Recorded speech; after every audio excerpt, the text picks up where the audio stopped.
These are the weight loss truths that I wish I had learned when I was over 200 pounds. Cardio should not and should never be your primary source of fat loss. You cannot out-train a bad diet. And on top of that, cardio doesn't burn as many calories as you might think. Instead, focus on being in a calorie deficit by eating low calorie, high protein, nutrient dense foods, and the weight will fall off. Now, this one is probably the hardest one to hear, but losing weight and losing fat are two completely different things. When we just focus on the scale going down, that can lead us to developing and reinforcing some really unsustainable habits because we're just obsessed about that number going on the decrease. If we continue to go down this route, we could end up becoming skinny fat. Remember, the scale does not tell us the whole picture. And if your calorie deficit is extremely aggressive and it's extremely harsh, you're putting yourself at risk of losing muscle and fat, which is not the goal. We just want to lose the fat and preserve the muscle that we have. Speaking of avoiding the skinny fat phase, do not go to the gym. Bro, I mean, don't just go to the gym. Let me explain. When you go to the gym, you need to train hard. In a calorie deficit, building muscle is unlikely. But what our main goal should be in the gym while we're in a calorie deficit is maintaining the muscle that we have. You're just passively going through the motions. You're not really aware of what's happening. You're not tracking your weights. You're not tracking if they're increasing, if you're getting weaker, if you're getting stronger. If we're not doing this and we're not prioritizing muscle preservation, we will become skinny fat. We will look like the Mike Wazowskis and the Sids from Ice Age of the world. I mean, come on, you see a difference? I didn't think so. Next, make sure that you're hitting your protein. Otherwise, say it with me now, you're going to become skinny fat. And a lot of you are in the position that you're in now because you picked up some really bad habits that you can't seem to shake. I can help you break those habits in the next 30 days. You know exactly where to go. Just hit the link in the pinned comment and I can help you with that straight away. Now, this next one is a little bit interesting because it quite literally goes against everything that's being said in the weight loss industry right now. And that's realizing that a calorie deficit,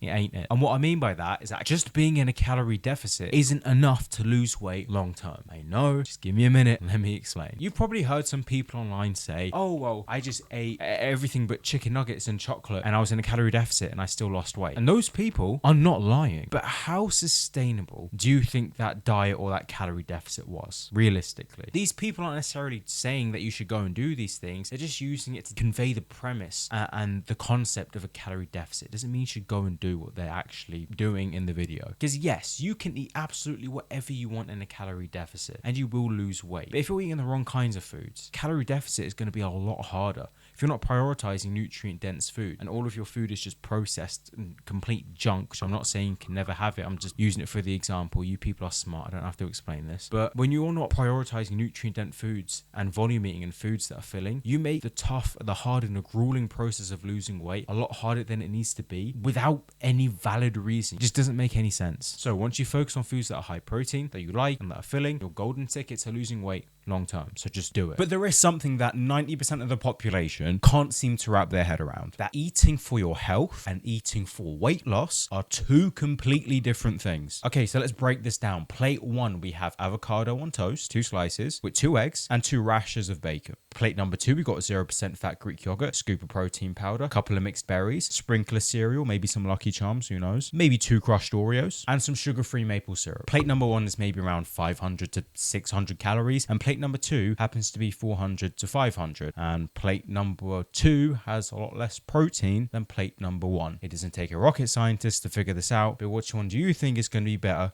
for fat loss? Now, of course, plate number 1 is probably going to be a lot healthier. But remember that eating for our health and eating for fat loss are two completely different things. Just because a food is healthy doesn't necessarily mean it's going to be low calories. Calories in, calories out, whether it's an organic food, whether it's a healthy food, a fitness food, a gluten-free food, no matter what it is. Do not fall for the buzzwords. It is the calories that matter. If you are not sure, then check the back of the box and scan it in MyFitnessPal. I hope I've made myself abundantly clear. Staying on the topic of food, there is no perfect diet. Whether it's carnivore, whether it's keto, whether it's paleo. In the grand scheme of things, diet does not matter. Now, keto and carnivore both work because they both put you in a calorie deficit. That is the underlying principle, and it is the only principle that matters if we're talking about sheer fat loss. You end up at the same destination, you're just using a different mode of transportation, i.e. the mode of transportation being the type of diet that you're on. Picture this, you're in England, right? You're in the homeland.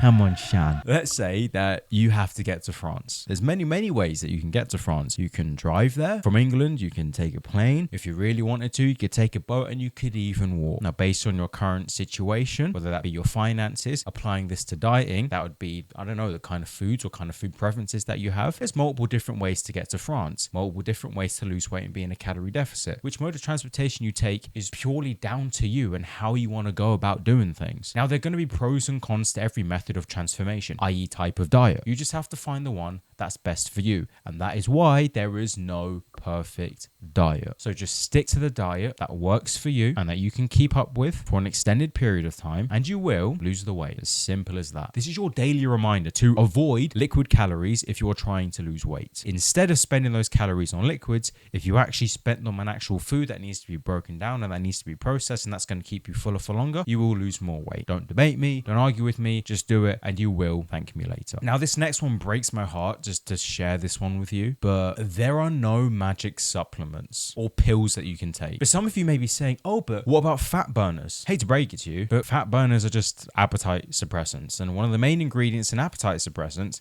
is just caffeine. And one way to save you a whole lot of money and a whole lot of time is to just get that caffeine through just drinking a cup of coffee. I don't have a cup, but just drink some coffee. It's as simple as that. You'll do the same thing. Who knows? It might even work better. You're very welcome. I just saved you about 10 to 15 bucks. Moving on to something that's actually going to help your mental health while losing weight. Tracking your weekly weights, okay? This is something that stopped my mental health from falling off a cliff. What I want you to do is weigh yourself every single day. Log it in an app like Happy Scale. Not a sponsor, by the way, although they should be, given how much I use the app, but that's a debate for another day. And also write down your daily weigh-ins in the notes app. What you're going to do at the end of the week is that you're going to take your average weight or your median weight. Me personally, I take the median, and use that to track your progress from week to week, because our weight can fluctuate on a daily basis so frequently. Don't take it by a day-by-day basis, because you will drive yourself insane. This one's a no-brainer, but expect your weight loss transformation to take a lot longer than you think. Let's say you've set aside 10 to 12 weeks that you've dedicated to this fat loss phase. Do not be surprised if you run over, and do not feel sad, do not feel sorry, don't feel disheartened, and don't feel upset, okay? It's completely normal. Sometimes life gets in the way. Things like plateaus, for example, can delay our progress, and sometimes it can change the trajectory of our journey. So realizing and accepting at the very beginning that this is a possibility, this is something that could take longer than I'm expecting it to take or run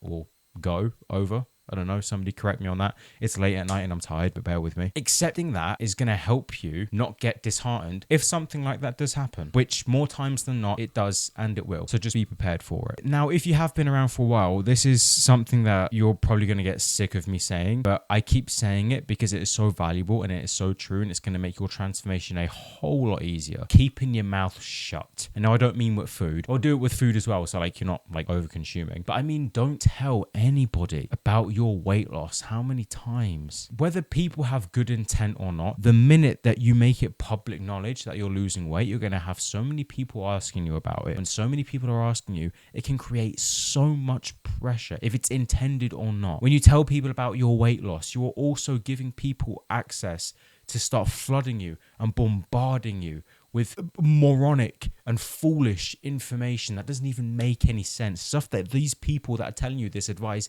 wouldn't even do themselves. So keeping your mouth shut and not saying anything is the best way just to cruise through your journey. Weight loss is as hard as it is. There is no need for you to go and make this harder for yourself. Now, I understand. Somebody in one of my TikToks that I made said that, oh, well, you know, like, I actually like the challenge of telling people. It creates pressure. And if that works for you, then fine. But if you know that you're a person who's going to crumble, who's going to fold over situations and circumstances like that, I highly recommend that you keep your mouth shut and you let your final results speak for themselves. I mean, if you want to make it harder for no apparent reason, go ahead. I ain't gonna stop you. It's your choice. But what I will stop you from doing is using your laziness as an excuse for why you can't lose the weight. Because lazy people can lose weight. And if you want to know how, you know what's coming. I would watch this.